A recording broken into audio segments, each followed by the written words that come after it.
আজকে চলে গেলাম জঙ্গলে চালতা কুড়োতে। বানাতে চেয়েছিলাম একটা আর হয়ে গেল আরেকটা।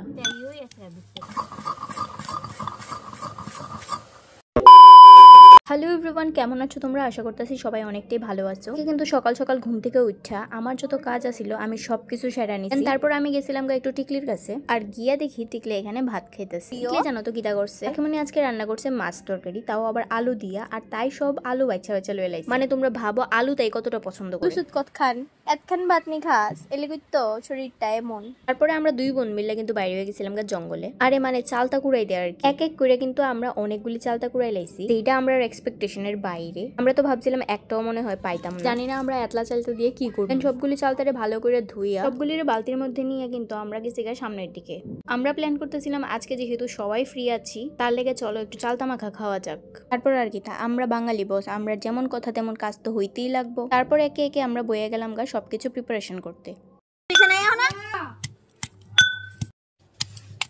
তোমরা তো দেখছোই যে আমরা সব প্রিপারেশন কিন্তু অলরেডি স্টার্ট হয়ে গেছে। সবাই মিলে হাতে হাতে কাজ করাতে আমরার কাজটা কিন্তু অনেকটাই আগে গেছে। এখন সময়ের অভাবে খাওয়া হয় না ঠিকই, কিন্তু একটা সময় আসছিল যে সময় শীতের দিন আমরা বিভিন্ন রকমের মাখা ছাড়া কোনো কথাই আসছিল। আমার কাকিমা জেঠিমা তো আমার একটাই কথা কয়, আমি নাকি পিসিরার মতো হইছি। মানে টক খাইতে খুবই ভালো পাই, বানায়া খাওয়াইতেও মানুষ অনেকটাই ভালো পাই। আমি বাড়িতে আইলেই বিভিন্ন রকমের মাখা খাইবার আসন বসে। তারপর এদিকে আমরা মাখা তো আমরা মাইক খালাইছি, পুরোই কমপ্লিট। তোমরা যদি রেসিপিটা জানতে চাও তাহলে কিন্তু আমার কমেন্ট করে জানাই, আমি সবটা রেসিপি দিমু। দেন সন্ধ্যাবেলা আমি ও আর ভাই মিল্লা বাইরে হয়ে গেছিলাম বাজারে লেগে যেতেছি। ঘরে কিছু খাইবার ছিল না, তো তার লেগে ভাবলাম যে না বাইরে থেকে আজকে খাইয়াই। তো তারপরে আমরা গিয়ে তো অর্ডার দিয়ে নিলাম চিকেন পকোড়া আর সমোসা। আমি খামো, তারা জানি না কি খাইবো।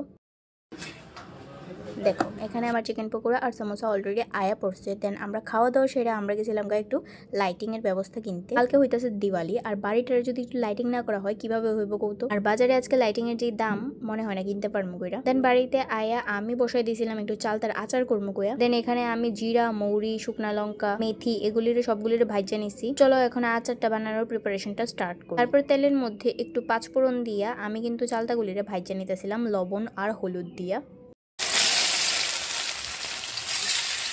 এটা ঢেকে খুব ভালো করে সিদ্ধ করতে লাগবে বললাম। এদিকে মশলা বানানোর জন্য শুকনো লঙ্কা, জিরে, মৌরি আর মেথি ভেজে রেখেছিলাম, ওইগুলিকে ভালো করে বাইটা নিতেছি আমি।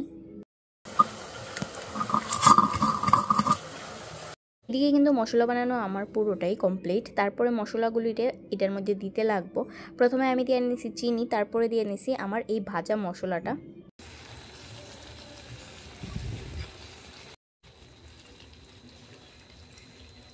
চলো আজকের ভিডিওটা আমি এখানেই শেষ করতেছি। তোমরা এই ভিডিওটা কেমন লাগছে কমেন্ট করে কিন্তু অবশ্যই জানাইবা। দেখা হইব নতুন আরেকটি ভিডিওতে। বাই।